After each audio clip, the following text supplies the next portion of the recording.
understand or even wrap their mind around 30 years incarcerated. I was tried for Article 118, which is murder. It carries only 2 sentences, either acquittal or life. And then underneath the life, if you're found guilty, then they have a 12 panel members that do either life or death. I'm trying to be sensitive with this subject too now, because so I've got now a newfound awareness of how my narrative and the way that I tell this story is connected to the story of the man that's not here to tell his own. So I want to take control of my narrative and be in control of how people understand my life experience, but sometimes it's difficult to answer that question. I was in prison for killing someone.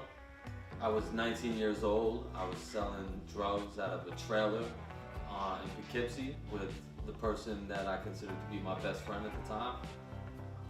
And an issue arose between us.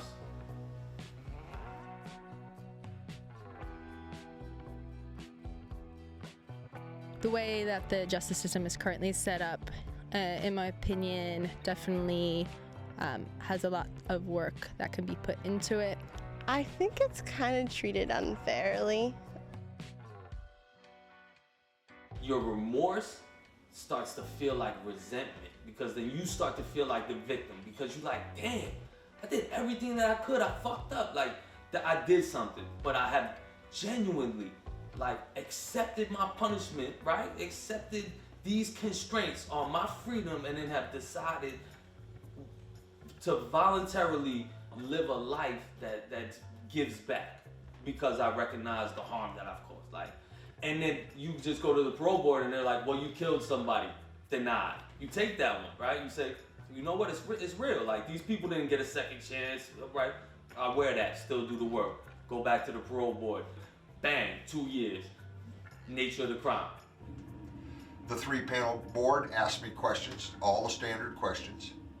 And they come down to the end and they said, inmate Knight, there are questions that I and my fellow members here are pondering. And the one question is, would we want you as a neighbor?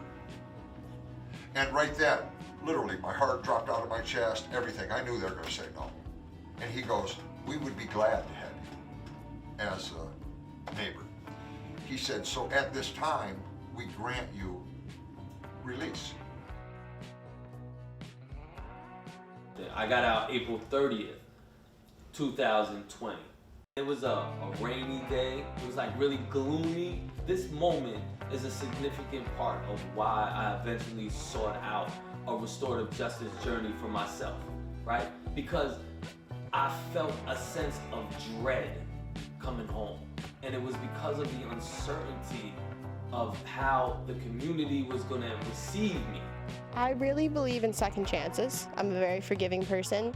It really depends on what they did and their mental state. Not necessarily feel comfortable. I would feel that they should be monitored by the government. They should be closely watched. They should also be closely studied.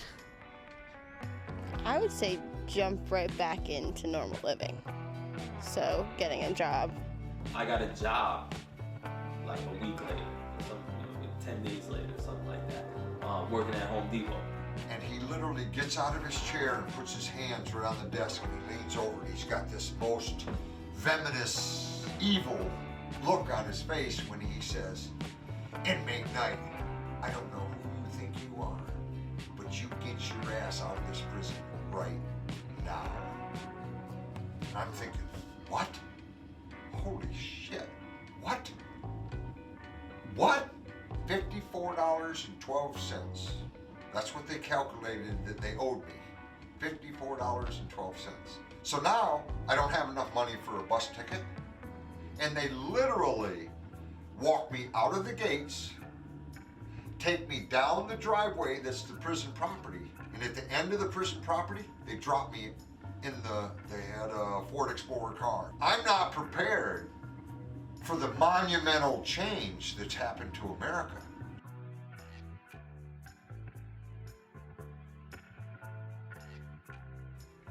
guilty pleas are not just taken as a way to avoid punishment, but as a way to accept accountability. Even in a form where it's sold as a way to like protect yourself, but really it's also acknowledging there is that underlying sense, right? And our prison systems could take that, nurture it, and then harness the power that comes out of that type of compassion and contribute that back to the communities, or they couldn't because they don't. While that 40 months that I was in that shoe, I had a, what would you call it, a epiphany, revelation, an aha moment, a spiritual awakening, whatever. I want to say someone because even though it wasn't physically seeing someone, I heard it like I'm having a conversation with you.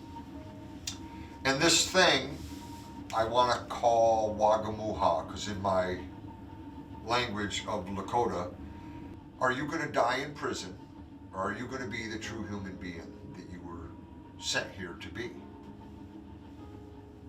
And just like a flash over me, I had an enlightenment of, holy mackerel, I can die in prison. Every person has something to share.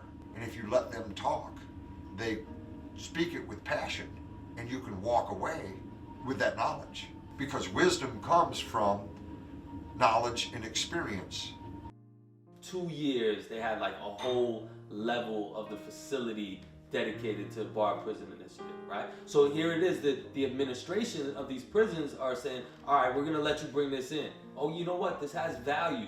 We're gonna recognize the value of it by using some of this space we have in the prison for you to provide access to education. And we wind up having a computer lab, a college library, you know, and build a community of critical thinkers on a real level. It was a really good experience. I live with a woman right now that I love with all of my heart. So the game plan for me is to get to a place where I'm worth, you know, unifying with officially. I do feel that the world needs to come together and we need to unite. We need to respect Mother Earth and we need to understand humanity for us to live together in peace and harmony.